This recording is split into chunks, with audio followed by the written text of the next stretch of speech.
მე-20 საუკუნის ორი მსოფლიო ომისაგან ევროპა, რომელიც ამ საზარელი სისხლის ზღვის ეპიცენტრს წარმოადგენდა, აშკარად გადაიღალა.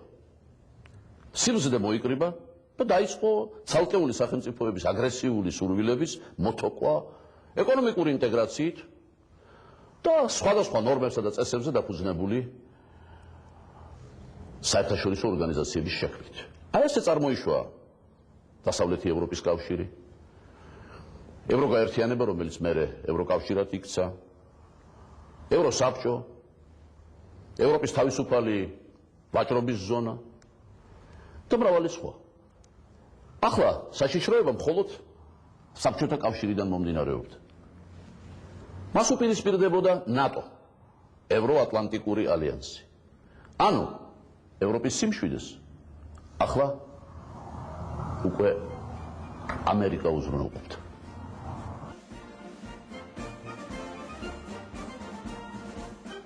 დასავლეთი უფრო შორს წავიდა.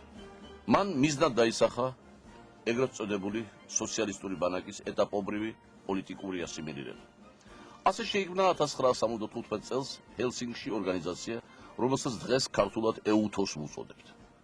1975 წლის ჰელსინკის შეთანხმებებში უსაფრთხოების თვალსაზრისით ყველაზე მნიშვნელოვანი დებულება იყო ის, რომელიც არსებული საზღვრების ურღვეობას კატეგორიულად მოითხოვდა. და თუმცა მას შემდეგ ეუთოს სივრცეში ორი სახელმწიფო, იუგოსლავია და საბჭოთა კავშირი დაიშალა, საზღვრების ურღვეობაზე დადებული ტაბუ პოლიტიკურ კულტურას შემორჩა. დღეს მიღებული აღარ არის ტერიტორიული პრეტენზიების გაცხადება და მაშინაც კი, როცა ქვეყანას ფაქტობრივად ოკუპირებული აქვს რომელიმე სხვა სახელმწიფოს ნაწილი, იგი სიტყვით მაინც ხარს უჭერს მის მიერ დაჩაგრული სახელმწიფოს ტერიტორიულ მთლიანობას და საზღვრების ურღვეობის პრინციპს. სულ სხვაგვარი იყო ის ეპოქა, რომლის შესახებაც მოგითხრობთ ჩვენს გადაცემაში. ისტორიაზე არანაკლებ იცვლებოდა გეოგრაფია. ზოგიერთ მთელ ხალხს თავისი ტერიტორიიანად გადასცემდნენ ხოლმე სხვა რესპუბლიკას. ამ მთელს ეთნოსს გადაასახლებდნენ უფრო ხშირად ეს ხდებოდა შუა აზიაში და მის ძირძველ მიწას გადასცემდნენ ხოლმე სხვა ხალხს ასათვისებლად. აი ეს პრაქტიკა ტერიტორიების გადაცემის გრძელდებოდა შემდეგაც უკვე სტალინის გარდაცვალების შემდეგ. სხვათა შორის ძალიან კარგად და ისე დამაჯერებლად და საინტერესოდ აღწერს ბატონი დევის ტურუა თავის ერთ-ერთ წიგნში იმ შემთხვევას, როდესაც ხრუშჩოვმა განიზრახა, რომ აფხაზეთი გადაეცა კრასნოდარის მხარისათვის. ისიც მახსენდება, რომ ერთ-ერთ ჩრდილოელ მოღვაწეს მიაწერდნენ ასეთ სიტყვებს: მიყვარს საქართველო ქართველების გარეშეო. მადლობა ღმერთს, ეს არ მოხდა. საერთოდ დასკვნის სახით შეიძლება ითქვას, რომ იმ დროში ტერიტორიების დასაკუთრება და თემა საზღვრების ურღვეობისა, ესე იგი ამ ყველაფერს უყურებდნენ უფრო მსუბუქად. ამიტომაც ის, რასაც ამბობს საქართველოს კომპარტიის პირველი მდივანი კანდიდ ჩარკვიანი, დღევანდელი ამავე რანგის პოლიტიკოსის მიერ გაჟღერებული, შეიძლება დიპლომატიური ნოტებისა და დემარშების მიზეზი გამხდარიყო. მაშინ კი ყველაფერი სხვაგვარად ხდებოდა და ამ ბოლო ხანებში რელიგიად ქცეულ პოლიტიკური კორექტულობის აუცილებლობას ასე მძაფრად არავინ განიცდიდა. ეს ნათლად გამოვლინდა თუნდაც 1944 წელს საქართველოსათვის ახალი ტერიტორიების გადაცემის საკითხში. უხორისა და იტუმკალეს რაიონის შემოერთება მოხდა სტალინის ინიციატივით ჩვენი ყოველგვარი მონაწილეობის გარეშე. გვეთხრა სტალინმა, რომ ამ რაიონებს გაზრდა. ხალხები, რომლებიც იქ იყვნენ, სამწუხაროდ გადაასახლეს. ამ გადასახლებული ხალხის ტერიტორია დარჩა თავისუფალი. ამ თავისუფალ მიწებს პატრონი უნდა და რასაკვირველია, ამას რუსეთის სათანადო ოლქები მოუვლიდნენ, მაგრამ სტალინმა შეხედა, რომ ტერიტორია ბევრია დარჩენილი თავისუფალი. აიღო და ჩვენ მოგცა ასათვისებლად. საქართველოს ახალი რაიონი უხორი იდორიანის შვალი კითხებს დაყვება. ასე გამოიყურება ქალაქი უხორი. მახსოვს ჩვენი ინტელიგენციის წარმომადგენლები ყავდა მიყვანილი სტალინთან. მათ შორის იყვნენ ჩვენი მსახიობები ხორავა, ვასაძე. კიდევ რამდენიმე კაცი იყო და სტალინმა წარმოადგინა ეს ფაქტი, როგორც საქართველოსათვის გაწეული დიდი დახმარება. მან მოატანინა რუკა და მომართა.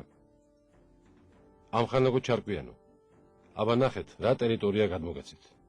საქართველოს ამხელა მიწა-წყალი მოემატაო.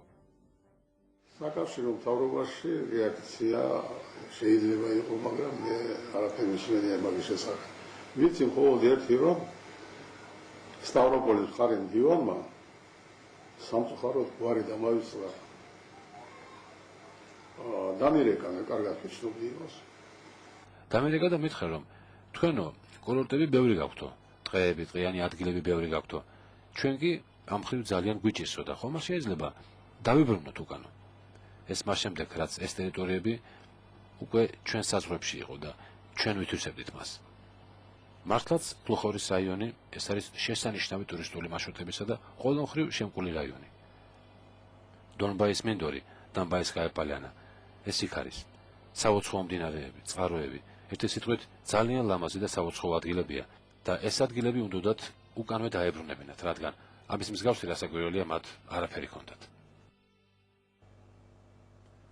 1957 წელს საქართველოს ჩამოართვეს ის ტერიტორიები, რომლებიც გადასცეს 1954 წელს. ყარაჩაელები თავიანთ სამშობლოში დაბრუნდნენ, ქალაქ კლუხორს კვლავ ყარაჩაევსკი დაერქვა. რაც შეეხება ქართველებს, რომლებიც აქ მიავლინეს ტერიტორიების ასათვისებლად, ისინი ძალიან მშვიდობიანად ყოველგვარი პრეტენზიების გარეშე დაბრუნდნენ კავკასიონის ქედის სამხრეთით იქ, სადაც ქართველები ყოველთვის სახლობდნენ.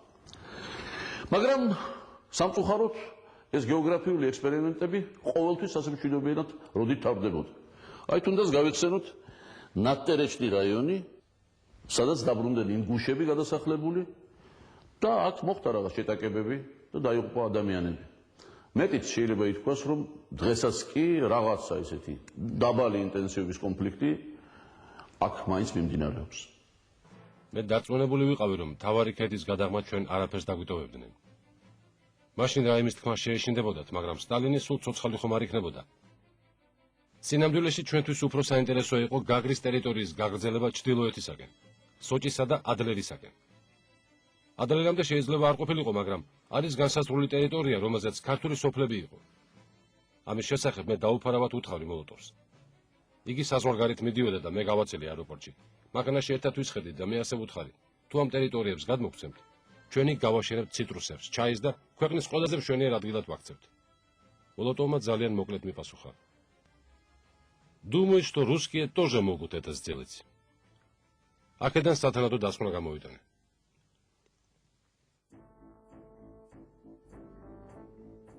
სტალინის ერთ-ერთი მთავარი შეცდომა, თუ ეს შეცდომა შეიძლება ჩავთვალოთ, ის არის, რომ მან ხალხები გადაასახლა. ესე იგი, დააყენა ეს საკითხი და გაატარა კიდევაც გადასახლების საკითხი. მე ვერ ვიტყვი, შეიძლება ეს შეცდომა იყოს. აქ სტალინს ეს საკითხი დაყენებული არ ექნებოდა. დააყენა ეს მისმა ზოგიერთმა მიახლოებულმა პირმა. საიდან წამოვიდა, მე კონკრეტულად არ ვიცი, მაგრამ ომის დროს მე ვარ მოწმე იმისა, ჩრდილო კავკასიაში ფრონტზე ყოფნის დროს, მაგალითად ნახე, ფრონტისპირა სოფელში, რომლის ახლოს ყუმბარები ხდებოდა, ინგუშების რამდენიმე ოჯახი შეყუჟული იყვნენ სახლებში. ჩემთან იყვნენ სამხედროები, გენერლები. მე ძალიან შემეცოდა ეს ხალხი და გამოვთქვი ჩემი შეხედულება, საწყალია ეს ხალხი მეთქი, ვერ მოუსწრიათ წასვლა ეთყობა. და ჩემმა თანამგზავრებმა თქვეს, რომ არაო, ესენი არ არიან ის ხალხი, რომ შესაძლებელნი იყვნენო. ესენი განზრახარიან დარჩენილიო. მაგათ უნდათ, რომ გერმანელების მხარეზე გადავიდნენ. აი ასეთი ლაპარაკი ქონდა. მე ეს არ დავიჯერე, იმიტომ რომ დედაბრები იყვნენ და ბავშვები. სად შეეძლოთ იმათ გერმანელების მხარეს გადასვლა. უბრალოდ ისინი იყვნენ მიტოვებულნი საკუთარი ოჯახის უფროსების მიერ და ვერ მოესწროთ წასვლა. ეს რაზე ლაპარაკობს იმაზე, რომ განწყობილება გენერალიტეტის ერთ ნაწილში ისეთი იყო, რომ ეს ხალხები, კავკასიის ხალხები, მხოლოდ ღალატზე ფიქრობენ და მხოლოდ გერმანელებთან გადასვლაზე ფიქრობენ. ამას ისიც ადიდებდა, რომ მართლაც იყო რამდენიმე რაზმი ინგუშებისაგან და ჩეჩნებისაგან შემდგარი, რომელიც გახიზნული იყო კავკასიის მთების მაღალ რაიონში და იქიდან გერმანელებთან კავშირი ჰქონდა. ნამდვილად. ჩვენი დროის მრავალმტკივნეულ პრობლემას სათავეს სწორედ იმ ეპოქაში დაედო. ერთ-ერთი მათგანია ეგრეთ წოდებული თურქი მესხების საკითხი. მე სწორედ ახლა მათ ნასოფლარზე ვარ, აი აქ თურქეთის საზღვართან. თქვენ ხედავთ თურქეთის ტერიტორიას. აქ პირველად 60 წლის წინათ ვიყავი. ახსოვს მამაჩემმა ჩამომიყვანა. მაშინ 5 წლისა ვიყავი და პოლიტიკისა ბევრი აფერი მესმოდა, მაგრამ შემდეგ უკვე 1991 წლის თებერვალში მე ვთხოვე მამაჩემს განემარტა მისეული ხედვა ამ საკითხისა. და აგრეთვე შევეკითხე, აცნობიერებდა თუ არა მაშინდელი საბჭოთა ხელმძღვანელობა, რომ ხალხების გადასახლება საერთაშორისო ნორმების მიხედვით უკანონო ქმედება იყო. თურქმენსკებს არ ჰქონდათ იმის საშუალება, რომ გამოევლინებინათ თავიანთი მოღალატური ზრახები, თუმცა ჩვენ ისინი ძალიან სერიოზულ სიზნელეებს და პრობლემებს გვიქმნებიან. ჯერ ერთი, ვინც საზღვარგარეთ მიდიოდა არალეგალური გადასასვლელით, მაგათი საშუალებით ხდებოდა. ამათ გადახავდათ. იმიტომ რომ ყველა გზები იცოდნენ, ყველა ბილიკი იცოდნენ იქ. კავშირი ჰქონდათ კიდევ თურქეთის ტერიტორიაზე მოსახლე ხალხთან. გადაჰყავდათ გაქცეული არასაბჭოთა განწყობილების ხალხი. ეს იყო. ჰქონდა ერთი შემთხვევა, როცა მთელი სოფელი მოიხსნა. გადავიდა იქით. გადარეკა თავისი საქონელი და ყველაფერი. ჩვენმა მესაზღვრეებმა ეს გაიგეს მას შემდეგ, რაც სოფელი უკვე გადასული იყო. ეს ყველაფერი ლაპარაკობს იმაზე, რომ მაინც და მაინც დიდი ერთგულებით საბჭოთა ხელისუფლებისადმი ეს მოსახლეობა არ გამოირჩეოდა. მერე ისტორიულად კიდევ თვალი რომ გადავავლოთ მესხეთის ამბებს, მე არ ვლაპარაკობ შერეულ ისტორიაზე, ავიღებ მხოლოდ მენშევიკების პერიოდს. 1919 წელს თურქებმა შემოუტიეს მენშევიკების ჯარს. ჯარი კი არ იყო, მესაზღვრეები იყვნენ და ომი გამოუცხადეს საქართველოს. გამოცხადებით არაფერი გამოუცხადებიათ, მაგრამ ფაქტობრივად საომარ მდგომარეობაში იყვნენ. შემოვიდნენ აქედან, მაგრამ სანამ ისინი შემოვიდოდნენ, აქაური თურქების ერთი ნაწილი, ახლა რომ ეძახიან ექსტრემისტებს ალბათ ასე განწყობილი, დატრიალდა და ადგილობრივ ქართველებს და სომხებს მუსრი გაავლეს. ძალიან ბევრი მოკლეს და ისეთ მდგომარეობაში ჩააყენეს, რომ წამოსვლის საშუალებაც არ ჰქონდათ, რომ გამოგცეულიყვნენ. ეს ყველაფერი გვახსოვდა ჩვენ და ამის დავიწყება არ შეიძლებოდა. მაგრამ ჩვენი ინიციატივით მაინც არ მოხდა ეს გასახლება. გასახლება მოხდა საკავშირო მთავრობის დადგენილებით. მინისტრთა საბჭოს თავმჯდომარე მაშინ სტალინი იყო. სტალინის ინიციატივით იყო, ბერიას ინიციატივით იყო თუ ვის ინიციატივით იყო, ამას ვერ ვიტყვი. აფხაზის სეპარატისტები ბრალს ვუდებენ. თითქოს ომის შემდეგ წლებში თბილისში ან შეიძლება მაშინდელ კრემლში განიზრახეს აფხაზების სრული გაქართველება. და ამ მიზნით სასკოლო პროგრამებიდან ამოიღეს აფხაზური ენა და შეცვალეს იგი ქართულით. 90-იან წლების დასაწყისში ინგლისელმა ჰიუიტმა კანდიდ ჩარკვიანს ბოდიშის მოხდაც კი მოსთხოვა ამის გამო. ბოდიშის მოსახლეები მე ფიქრობ არაფერი არ მაქვს. სკოლის საკითხზე გაუგებრობა. ჩვენ არაერთი აფხაზური ენა არ საიდან არ ამოგვიყვი. აფხაზური ენა სკოლაში დარჩა. საკითხი ეხებოდა მხოლოდ დაწყებით სკოლას. დაწყებითი სკოლა იყო აფხაზური, მაგრამ ისიც არ იყო აფხაზური, რადგან სპეციალურ საგნებს აქაც რუსულად ასწავლიდნენ. მხოლოდ რუსულად.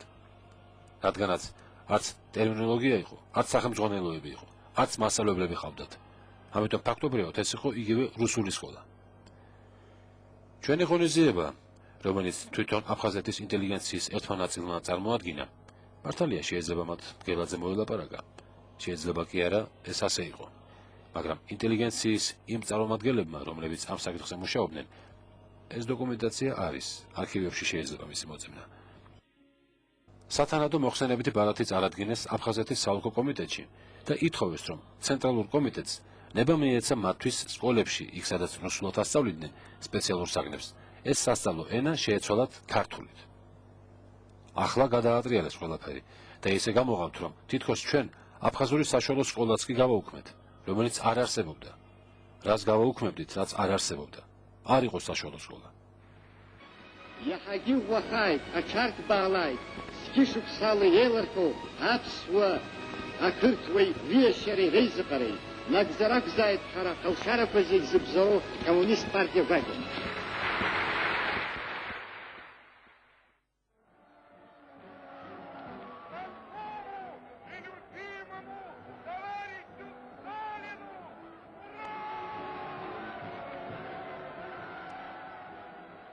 როცა ახალი დიდი ტრანსეთნიკური იდეოლოგიები, ისეთები როგორიცაა კომუნიზმი, იწყებენ თავიანთ წარმატებულ სვლას მსოფლიოს რომელიმე ნაწილში, მათ ბელადებს ეიფორია ეუფლებათ და ექნებათ ილუზია, თითქოს ბედნიერების მათეული რეცეპტი გახდება ხალხის საბოლოო არჩევანი და ასე ვთქვათ დააგვირგვინებს, ასულაც დაასრულებს მსოფლიო ისტორიას.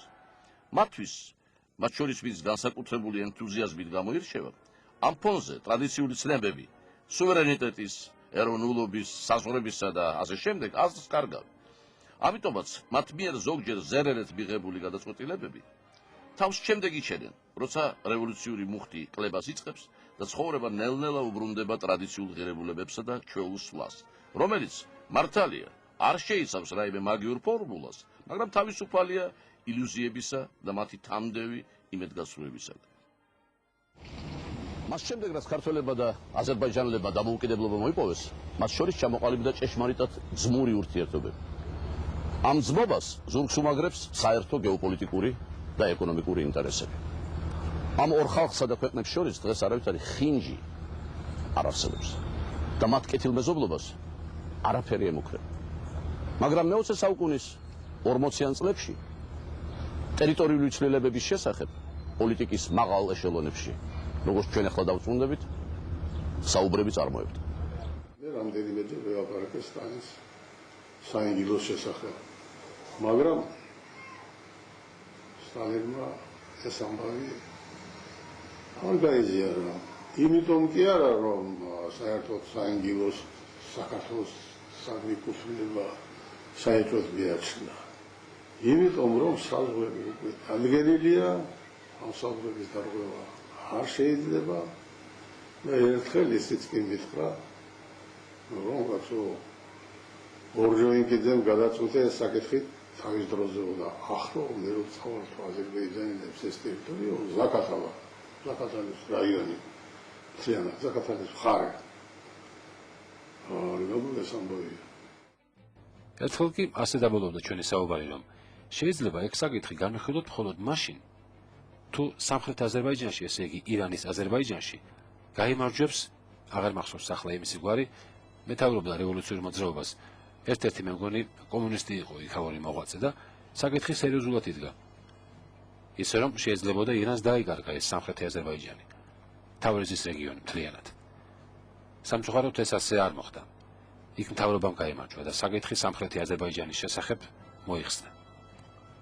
აზერბაიჯანის ხელმძღვანელობასთან გადმოცემის შესახებ მე არ მელაპარაკია, მაგრამ აზერბაიჯანის ხელმძღვანელობასთან მე უშუალო კავშირი მქონდა საინგილოს საკითხებზე და ერთხელ მე და ბაგიროვმა, აზერბაიჯანის კომპარტიის მდივანმა, შემოვიარეთ ერთად მთელი ის რაიონი, სადაც ქართველები იყვნენ განსახლებულნი. ეს იყო, მაგრამ ესეც დაკავშირებული იყო სტალინისადმი გაგზავნილ წერილებთან. ამ წერილების გამო სტალინის დავალებით მელაპარაკა მე პოსტკრებიშევი და მითხრა, რომ ამხანაგი სტალინიმ საჭიროდ თვლის ბაგიროვთან ერთად მოვიაროთ საინგილო და ნახოთ იქ სკოლების საკითხიო. ასე რომ, აქ ლაპარაკი გადმოცემაზე კი არ იყო, აქ იყო ლაპარაკი მხოლოდ ქართული სკოლების მდგომარეობაზე საინგილოში და იმ დახმარებაზე, რაც ჩვენ უნდა გაგვეწია და აზერბაიჯანს უნდა გაეწია ამ სკოლებისათვის. ტერიტორიული მეტამორფოზების ჭრილში მიუხედავად ამ თემის აშკარა არაკორექტულობისა ჩვენი მეზობელი თურქეთის მიმართ, ალბათ საინტერესო იქნებოდა ვიცოდეთ, თუ რას ფიქრობდა სტალინი საქართველოს ისტორიული ტერიტორიების შესახებ და რა კამპანია წამოიწყო მან ამ მიმართებით ომის შემდგომ წლებში. კამპანია წამოიწყო რასაკვირველია სტალინის წინააღმდეგ ჩვენმა ორგანიზაციამ, მაგრამ წინააღმდება იყო სტალინის. იმ ხანებში ძალიან აქტიობდნენ სომეხი კომუნისტები და სომხეთის მაშინდელი ხელმძღვანელობა. ისინი მოითხოვდნენ იმ მიწებს, რომელიც ადრე დიდ სომხეთს ეკუთვნოდა და ახლა კი ბოლო ხანებში თურქეთის მიერ იყო დაპყრობილი.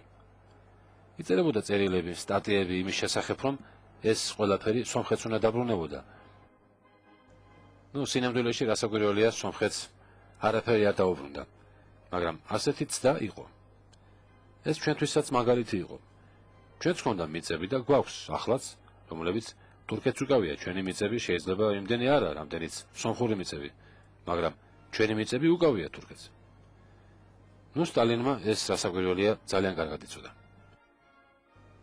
და ამის შესახებ რომ ჩამოვარდა ლაპარაკი მასთან, მან მოგცე წინადადება, აგერ სომხებს ხომ ხედავთო კაცო, აქტიურობენო, რატომ თქვენ არ აქტიურობთო?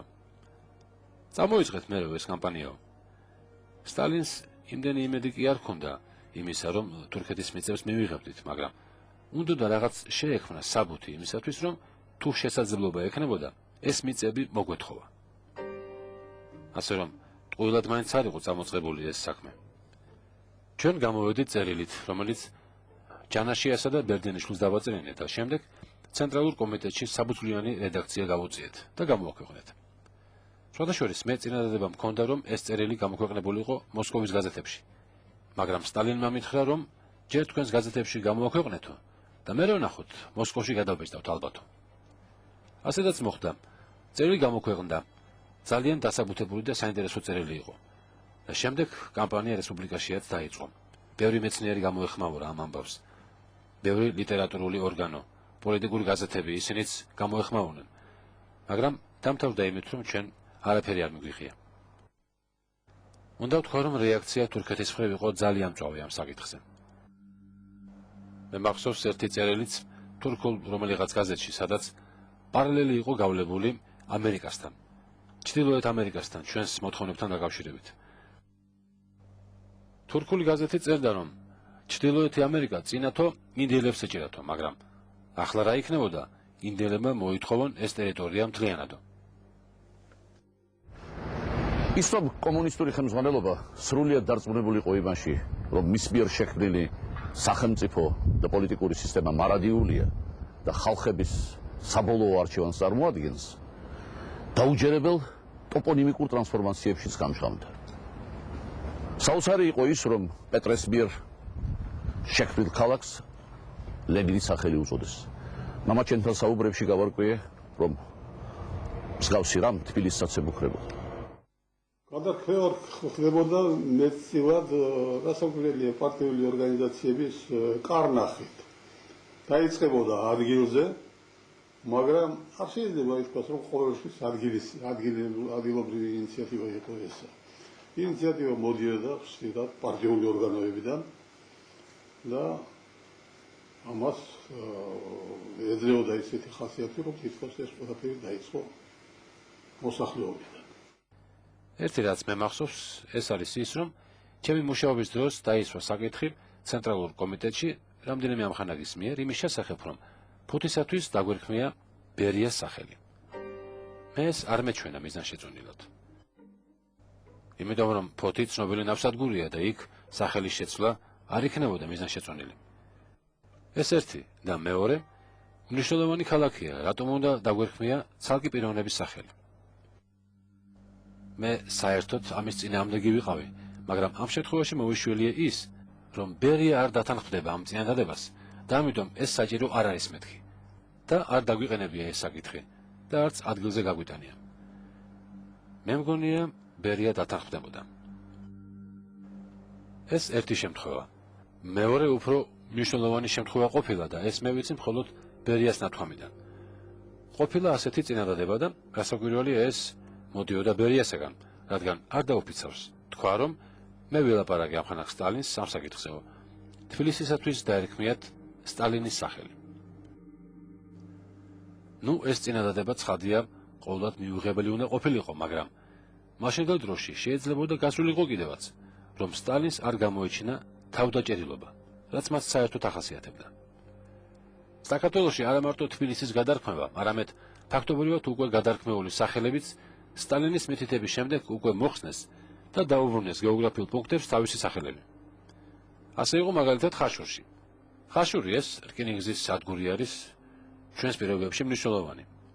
იქაურმა ხელმძღვანელობამ მუშაობდა მაშინ იქ არტემ წითლიძე, იყო ასეთი პარტიული მუშაკი და რატომღაც იმას მოესურვა, რომ ხაშურისთვის დაერქმიათ სტალინის სახელი და დაარქვეს სტალინისი.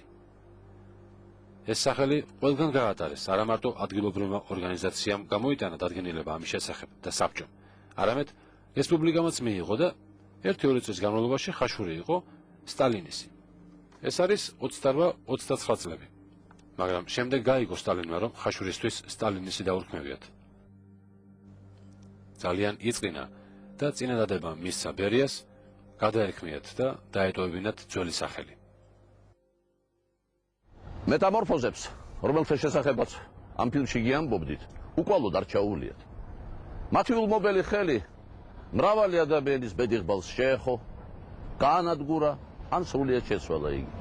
მართალია, რომ თავისი ქნა და ბევრი რამ დავიწყებას მიეცა. მაგრამ ამ მკვეთრი და ხშირ შემთხვევაში გაუმართლებელი ძვრებით წარმოშობილი ზოგიერთი პრობლემა დღესაც გადაუჭრელი რჩება.